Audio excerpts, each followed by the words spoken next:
आज का डेली माना आपके लिए पास्टर माइकल फर्नांडिस की ओर से। ठेस आत्मिक दृष्टि को विकृत कर देती है। ठेस का सबसे खतरनाक प्रभाव सिर्फ हमारी भावनाओं पर नहीं बल्कि हमारी दृष्टि पर पड़ता है। एक ठेस खाया हुआ हृदय शायद ही स्पष्ट रूप से देख पाता है।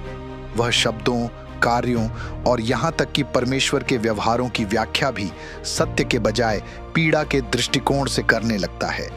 प्रभु यीशु ने इस सिद्धांत के बारे में चेतावनी दी जब उन्होंने कहा, देह का दीपक आंख है, इसलिए यदि तेरी आंख अच्छी हो तो तेरा सारा शरीर उजियाले से भरा होगा, पर यदि तेरी आंख बुरी हो तो तेरा सारा शरीर अंधकार से भर जाएगा।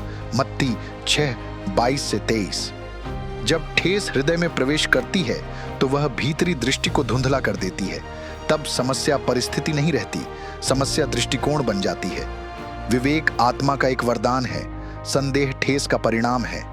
जब चोट अनसुलझी रह जाती है तो हृदय वहां भी गलत उद्देश्य ठहराने लगता है जहां कोई नहीं होता।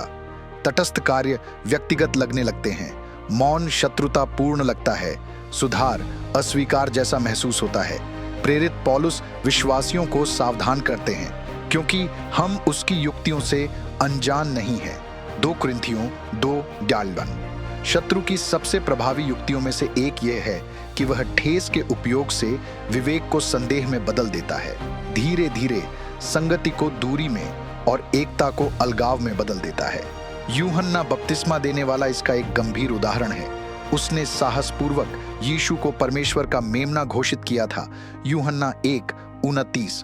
परंतु बाद में जब वह कैद में था उसने संदेश भेजकर पूछा, क्या तू ही वह आने वाला है या हम किसी और की प्रतीक्षा करें?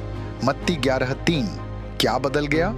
यूहन्ना की परिस्थितियां, उसकी अपूर्ण अपेक्षाओं ने ठेस के लिए स्थान बना दिया और ठेस ने उसकी प्रकाशित ज्ञान को धुंधला कर दिया। वही व्यक्ति जो कभी स्पष्ट देखता था अब गहरे संदेह में पड़ गया। प्रभु यीशु ने यूहन्ना को कठोरता से नहीं डांटा बल्कि उन्होंने उसकी दृष्टि को सुधारते हुए उसे वापस परमेश्वर के कार्यों की ओर इंगित किया, न कि यूहन्ना जो अनुभव कर रहा था उसकी ओर। मत्ती 11:4-6। ठेस की एक सूक्ष्म झूठी फुसफुसाहट यह होती है, यदि परमेश्वर सचमुच परवाह करता तो यह घटित नहीं होता। समय के साथ ठेस हमारी धर्मशास्त्रीय समझ को बदल सकती है, विश्वास को निराशा में और आस्था को मौन रोष में परिवर्तित कर देती है। भजनकार ने इस तनाव से ईमानदारी से संघर्ष किया, परंतु मेरे पांव तो लगभग डगमगा गए थे क्योंकि मैं अभिमानियों से डाह करने लगा था। भजन संहिता 73:2-3। फिर भी स्पष्टता केवल तब लौटी जब उसने परमेश्वर की उपस्थिति में प्रवेश किया।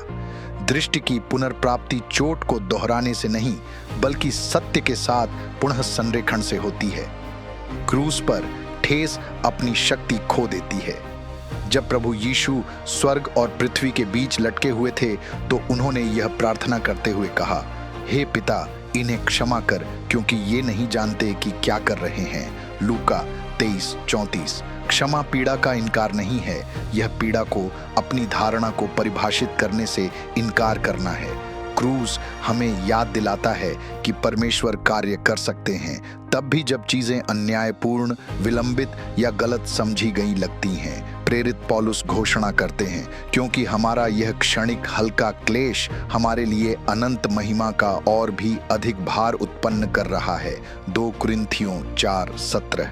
ठेस क्षण को बड़ा कर दिखाती है, विश्वास परिणाम को देखता है। जैसे जैसे हम इस यात्रा में आगे बढ़ते हैं, आइए एक ईमानदार प्रश्न स्वयं से पूछें, क्या ठेस ने परमेश्वर, लोगों या स्वयं मेरे प्रति मेरी दृष्टि को बदल दिया है?